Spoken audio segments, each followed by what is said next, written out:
दोस्तों स्वागत है आप सभी का हमारे इस YouTube चैनल हाई टारगेट में। दोस्तों आज हम लोग देखेंगे क्लास 10th हिंदी का हम लोग 30 VVI ऑब्जेक्टिव क्वेश्चन देखेंगे जो मैट्रिक बोर्ड परीक्षा के लिए बहुत ही इंपॉर्टेंट है। और दोस्तों सभी प्रश्न NCERT पैटर्न पर आधारित हैं और आपके बोर्ड परीक्षा में बार बार पूछे जाते हैं। तो आप लोग वीडियो को पूरा जरूर देखें क्योंकि दोस्तों इसी तरह के प्रश्न आपके बोर्ड परीक्षा में पूछे जाएंगे।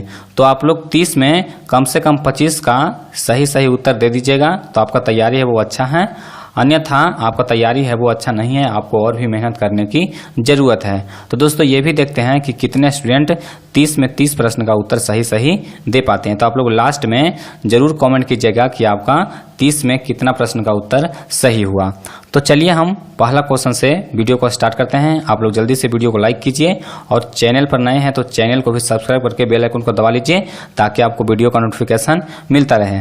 तो देखिए सबसे पहले हम लोग 30वां क्वेश्चन को देखते हैं। देखिए कहता है कि अकल पर पत्थर पड़ना मुहावरे का सही अर्थ क्या है। दोस्तों अकल पर पत्थर पड़ना मुहावरे का सही अर्थ क्या होता है। तो देखिए ऑप्शन ए दिया हुआ है प्रतिभावान होना, उसके बाद बी है बुद्धिमान होना, सी है बुद्धि का उपयोग करना और डी है बुद्धि भ्रष्ट होना। तो दोस्तों अकल पर पत्थर पड़ना मुहावरे का सही अर्थ क्या होता है, बुद्धि भ्रष्ट होना, यानी कि ऑप्शन डी हमारा बिल्कुल सही उत्तर है। चलिए उसके बाद देखिए 29वां क्वेश्चन कहता है कि निम्नलिखित वाक्यों में कौन सा वाक्य शुद्ध है। दोस्तों निम्नलिखित वाक्यों में कौन सा वाक्य है वो शुद्ध लिखा हुआ है। तो देखिए ऑप्शन ए लिखा हुआ है क्या चीज, यह बालक कहाँ जा रहे हैं, बी है बच्चा का क्या समाचार है, सी है फूलों की एक माला ला दीजिए और डी दिया हुआ है लता दो चिट्ठी लिखी। तो दोस्तों इसमें शुद्ध वाक्य कौन है, तो इसमें शुद्ध वाक्य हो जाएगा फूलों की एक माला ला दीजिए, यानी कि ऑप्शन सी हमारा बिल्कुल सही आंसर है। चलिए उसके बाद आइए 28वां क्वेश्चन में। देखिए कहता है कि निम्नलिखित शब्दों में कौन सा शब्द शुद्ध है। दोस्तों आपको बताना है कि कौन सा शब्द शुद्ध लिखा हुआ है। तो देखिए आपको ऑप्शन ए देखिए, उसके बाद बी देखिए, सी देखिए और डी देखिए, बताइए कि चरमोत्कर्ष कौन सा सही लिखा हुआ है। दोस्तों इसका जो सही उत्तर हो जाएगा वो हो जाएगा ऑप्शन ए।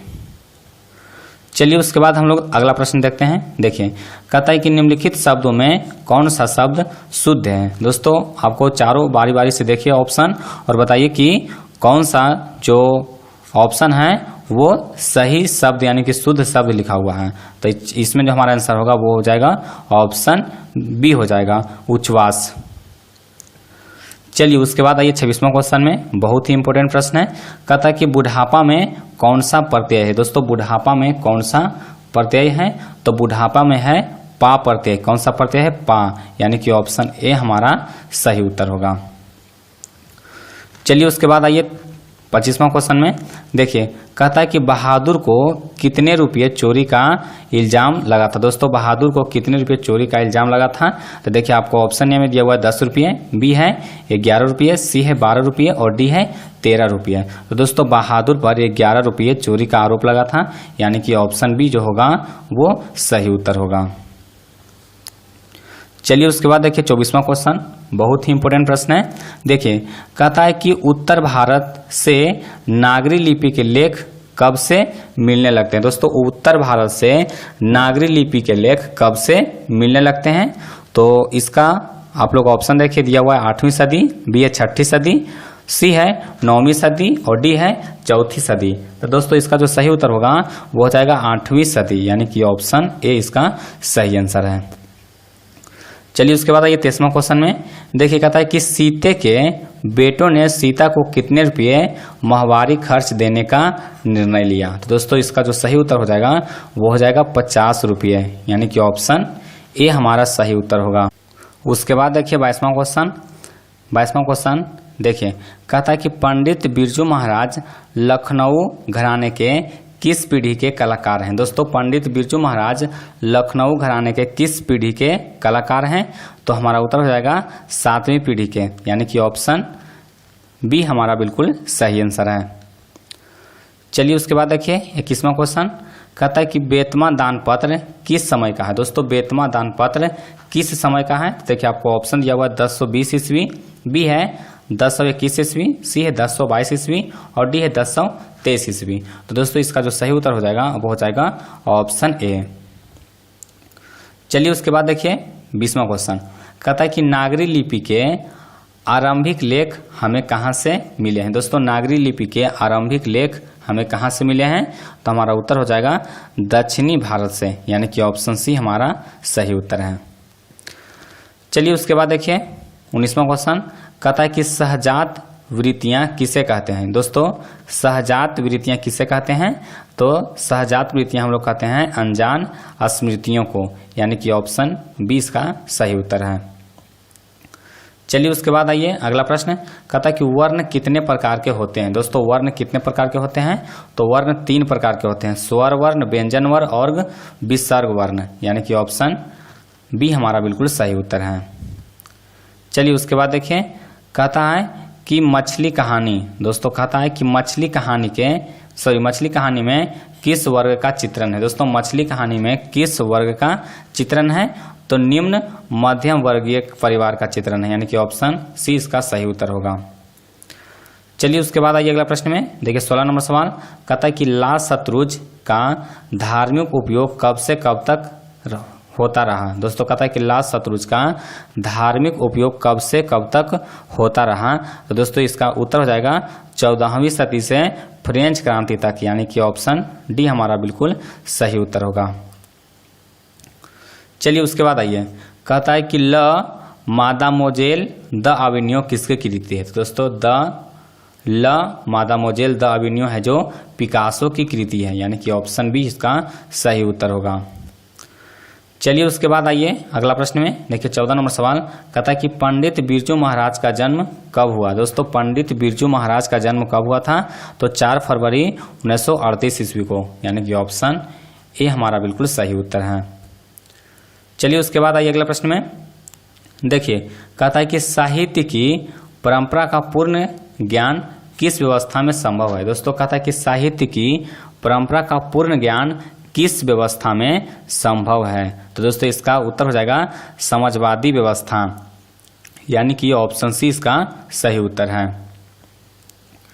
चलिए उसके बाद देखिए कहता है कि कवि ने परंजय किसे कहा।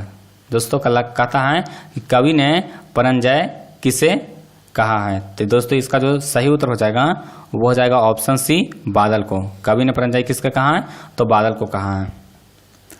चलिए उसके बाद आइए अगला प्रश्न में देखिए 11वां क्वेश्चन कहता है कि रसखान के रचना काल के समय किसका राज्यकाल था। दोस्तों कहता है कि रसखान के रचना काल के समय किसका राज्यकाल था, तो इसका जो सही उत्तर होगा वो हो जाएगा जहांगीर का, यानी कि ऑप्शन सी हमारा बिल्कुल सही उत्तर है।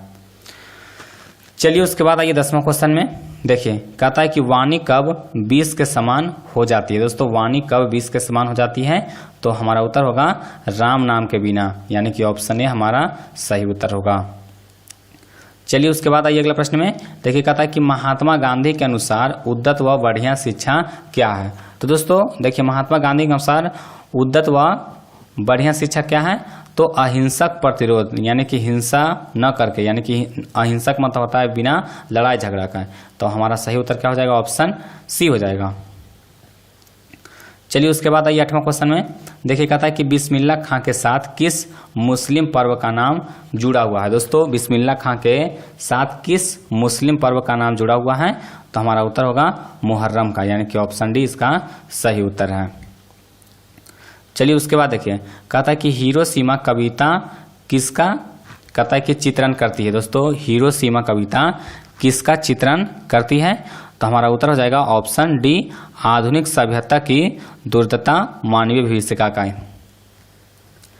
चलिए उसके बाद आइए कहता है कि मिट्टी की अबोध मूर्तें कौन है। दोस्तों मिट्टी की अबोध मूर्तें कौन है, तो जनता है, यानी कि ऑप्शन बी इसका सही उत्तर होगा। चलिए उसके बाद आइए 5वां नंबर सवाल में देखिए कहता है कि भारत माँ के श्रेष्ठ मुख की तुलना कवि ने किससे की है। दोस्तों भारत माँ के श्रेष्ठ मुख की तुलना कवि ने किससे की है, देखिए आपको ऑप्शन दिया हुआ है सूर्य, कंचन, उसके बाद सी है पुष्प और डी है छाया युक्त चंद्र। तो दोस्तों इसका जो सही उत्तर हो जाएगा वो हो जाएगा ऑप्शन डी हो जाएगा छाया युक्त चंद्र। चलिए कहता कि प्रेमघन अपना आदर्श किसे मानते थे। दोस्तों प्रेमघन अपना आदर्श किसे मानते थे, तो भारतेंदु हरीशचंद्र को मानते थे। हमारा उत्तर क्या हो जाएगा, ऑप्शन डी हो जाएगा। चलिए उसके बाद आइए तीसरा क्वेश्चन में, कहता है कि नौबत खाने में इबादत साहित्य की कौन सी विद्या है। दोस्तों नौबत खाने में इबादत क्या है, तो यह एक व्यक्ति चित्र है, यानी कि ऑप्शन सी हमारा सही उत्तर होगा। चलिए उसके बाद आइए अगला प्रश्न में, देखिए कहता है कि दिनकर की किस कृति के लिए ज्ञानपीठ पुरस्कार मिला। दोस्तों दिनकर यानी कि रामधारी सिंह दिनकर को किस कृति के लिए उनको ज्ञानपीठ पुरस्कार मिला, तो हमारा उत्तर हो जाएगा उर्वशी के लिए। चलिए उसके बाद आइए पहला क्वेश्चन में, देखिए कहता है कि अज्ञेय का जन्म कब हुआ। दोस्तों अज्ञेय का जन्म कब हुआ, तो हमारा उत्तर होगा 1911 ईस्वी में, यानी कि ऑप्शन बी हमारा बिल्कुल सही आंसर है। चलिए दोस्तों उसके बाद हम लोग एक होमवर्क देख लेते हैं जो आप लोगों के लिए है। इस प्रश्न का उत्तर आपको कमेंट में देना है। कहता है कि भाववाचक संज्ञा का उदाहरण है, आपको बताना कि कौन भाववाचक संज्ञा है। तो देखिए ऑप्शन ए दिया हुआ है मोहन, बी है सेना, सी है बचपन और डी है पत्थर। तो बताइए कि चारों में भाववाचक संज्ञा कौन है। दोस्तों इस प्रश्न का उत्तर आप लोग जल्दी से कमेंट बॉक्स में दे दीजिए और कमेंट में आप लोग ये भी बताइए कि 30 प्रश्न में आपको कितने प्रश्न का उत्तर सही मालूम था। दोस्तों बिल्कुल ईमानदारी से बताइएगा, क्योंकि इसी के आधार पर हम आपका अगला जो वीडियो होगा उसका प्रश्न सेट करेंगे। और कमेंट में बताइए कि आपको वीडियो कैसा लगा और अगला वीडियो आपको कौन से चैप्टर का चाहिए या फिर कौन से टॉपिक का चाहिए, तो आप लोग ये भी कमेंट कर सकते हैं। और इस वीडियो को अपने 10 दोस्तों में जरूर शेयर कीजिए। तो आज के लिए बस इतना ही, मिलते हैं आपको अगले वीडियो में।